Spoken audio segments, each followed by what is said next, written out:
Hello and welcome there to another episode of Cliff Notes podcast, where we ask a leader and find a way. Today I've been joined by Giles Dixon. Hello there, Giles. Hi there. And what have you come here today to talk to us about? Well, you're going to tell me, Tristan, but probably legal matters since I'm a solicitor. Indeed. So, as a full disclosure, a solicitor, but also my godfather for many years. Cool. So we were talking recently in another conversation about reminiscing a bit on your past, and then your move into your more recent work running the ContractStore. Mm-hmm.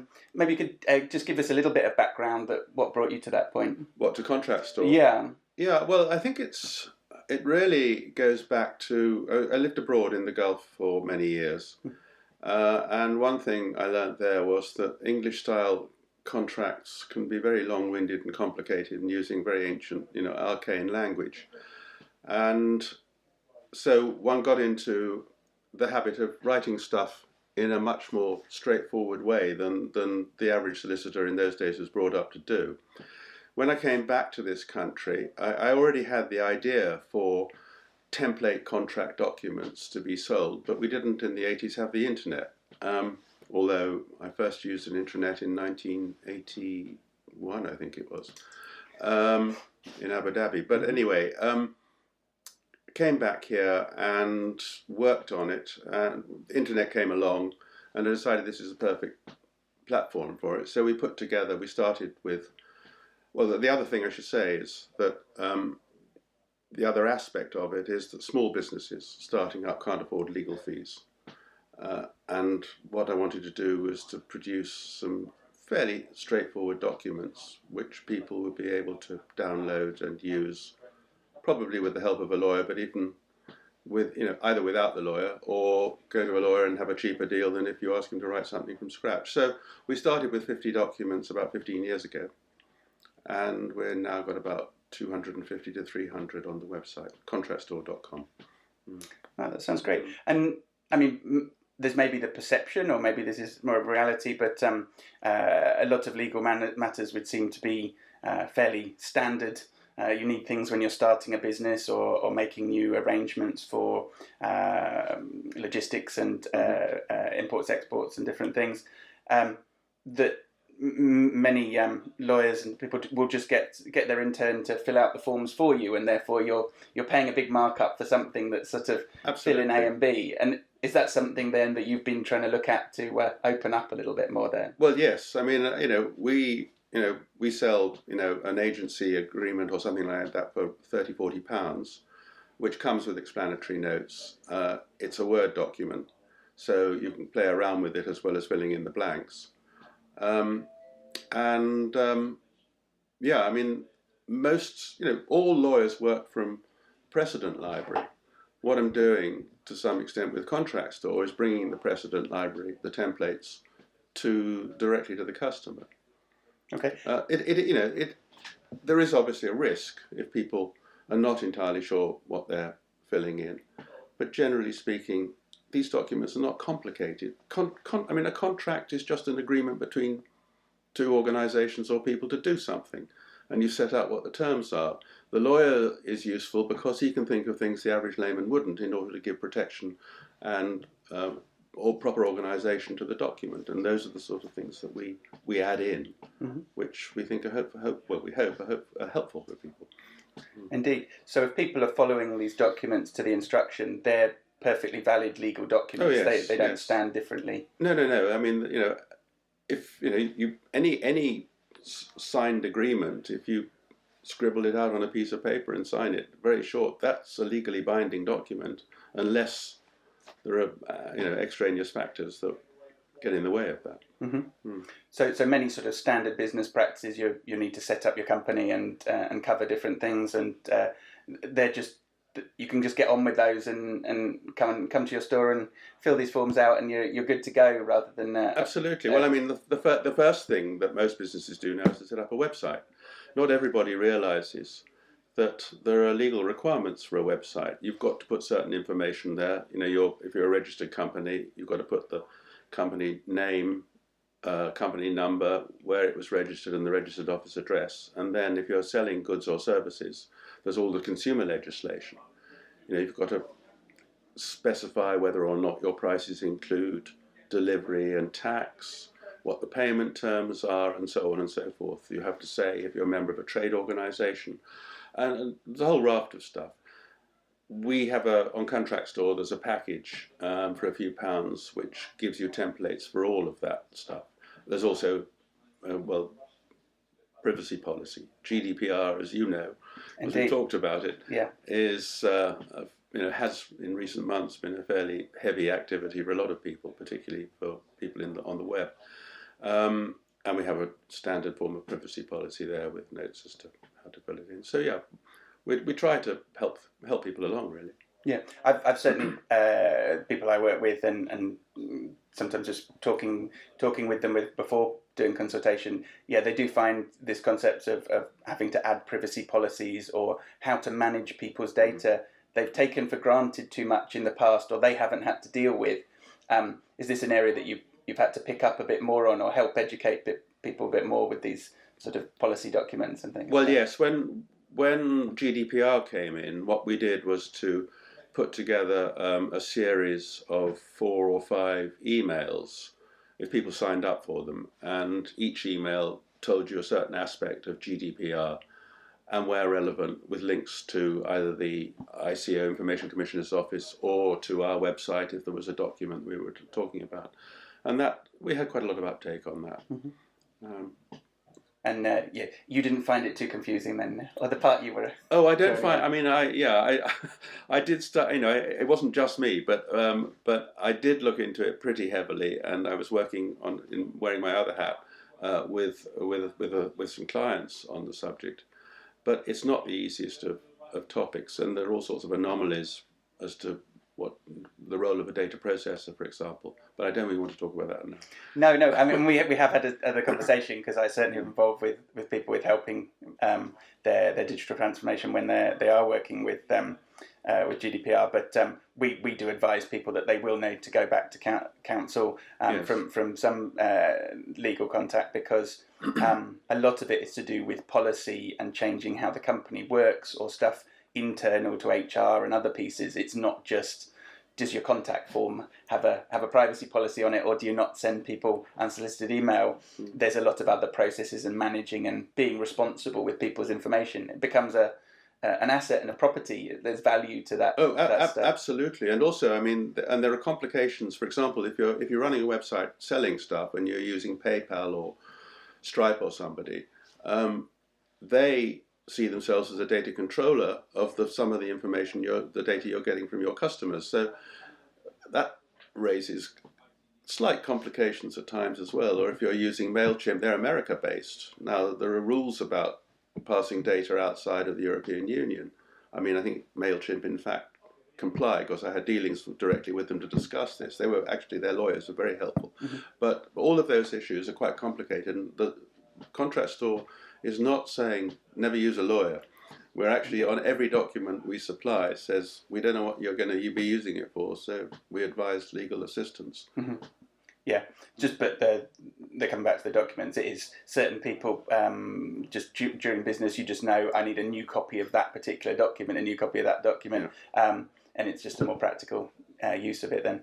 Yeah, no, that's good. I mean, how have you found running this? I mean, not as a consultancy. Presumably, you've previously run and worked as a solicitor and worked your own firm, but this is quite different as being more of a product and a marketplace. Have you found that different?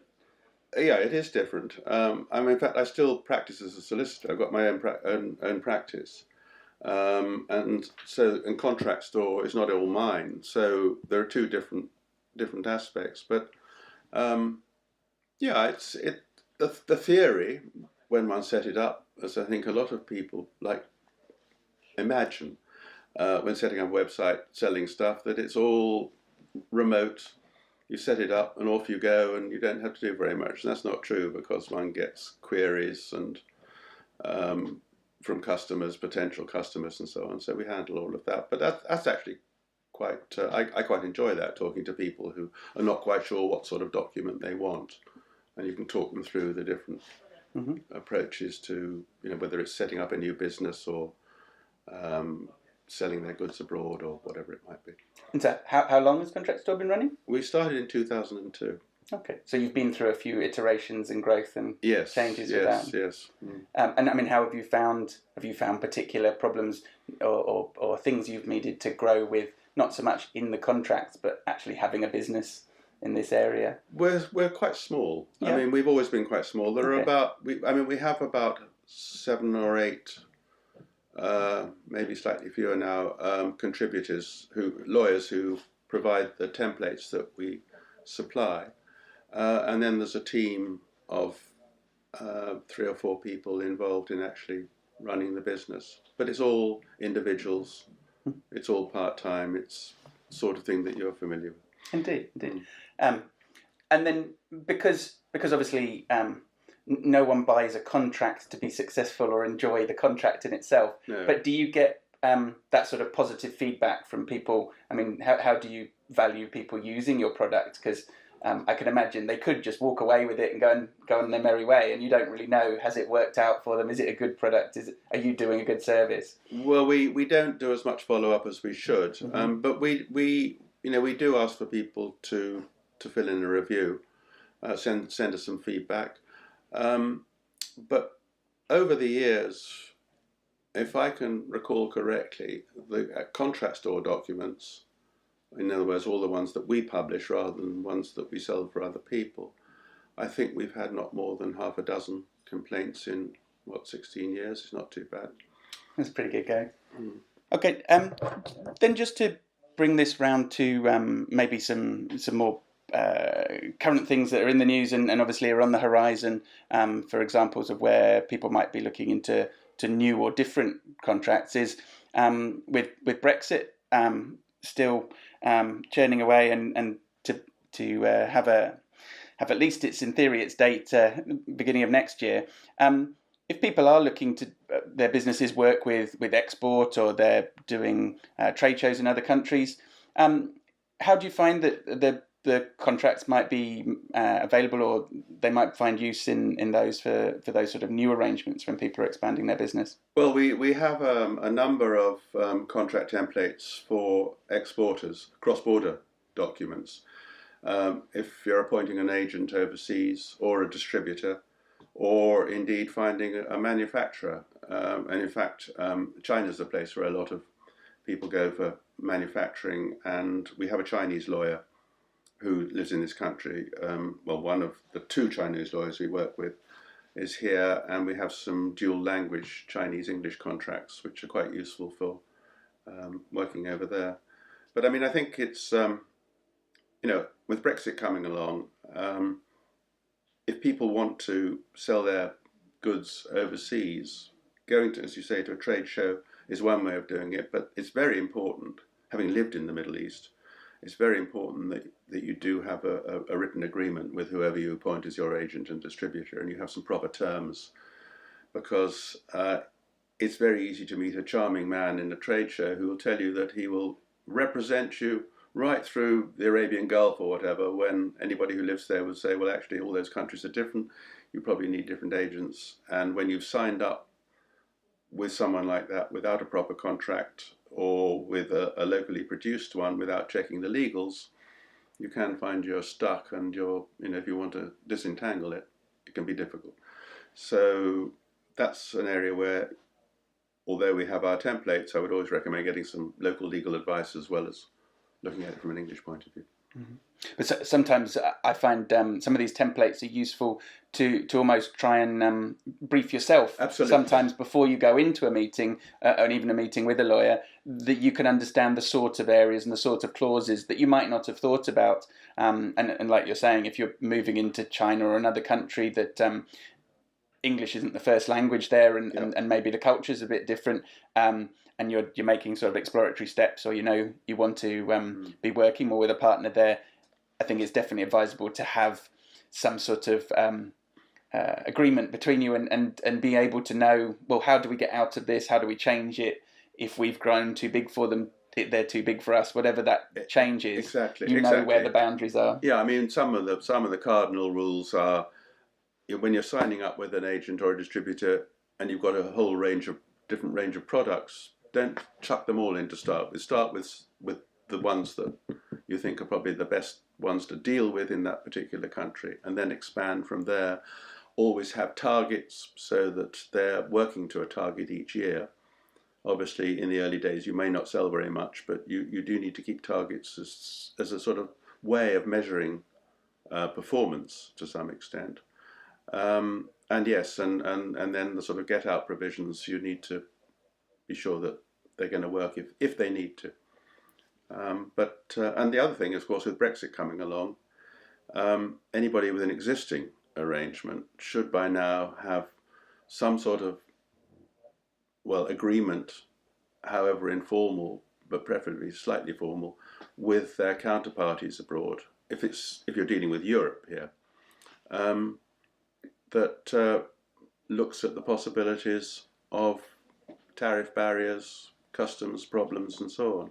Mm-hmm. And we have actually published on ContractStore. We sell a collection of Brexit clauses, which essentially are designed to allow the two parties to sit down and work out what might happen in some cases when you know that, for example, the real risk is an additional tariff charge. Is the if the cost goes above a certain figure, will we split the difference? Will we close the agreement? Whatever. I mean, I actually the Monday after the referendum, I had a meeting wearing my solicitor hat in the city with German clients, and the first thing they said was, and we were negotiating a 25-year services contract with this country, and the first thing they said, chief exec said, was, well, we are worried because we never know in these situations what happens. We trade all over the world, and we always have clauses that try to protect us, so we need a Brexit clause. So that was my first Brexit clause, and there have been quite a number since. And sort of the import-export business has been quite an area in your life for a while now, so you do know that area well. Well, I know the area relatively well. I mean, having lived in the Middle East, in the Gulf, mm-hmm. where there was a lot of international trade and a lot of work involved in writing agreements for distributors and so on. And I for my sins, I've co-authored a book on exporting. It's called Exporting Made Easy, which is available both hard copy and digital. Okay, we'll link that up in the show notes afterwards. A good little read. Cool. Well, thanks very much for being able to come and join us today, Giles, in our first in-person podcast. So you get our first title there. And if people are interested to follow up with you, or either for your own services or for ContractStore, what's best to get in contact? Well, my email address is giles@gilesdixon.com, or ContractStore. It's ContractStore.com. There's a form on the website you can fill in, or you could write to admin@ContractStore.com. And there's also a telephone number on both websites if you want to make a call. Okay, that's great. Thank you. Thank you. Thanks for joining us again today. We're Asked a Leader, Found a Way. If you'd like to follow up with myself or Giles the guest, please contact us at holdingbay.co.uk/podcast, or on Twitter @CliffNotesPod. Thank you, and see you next time.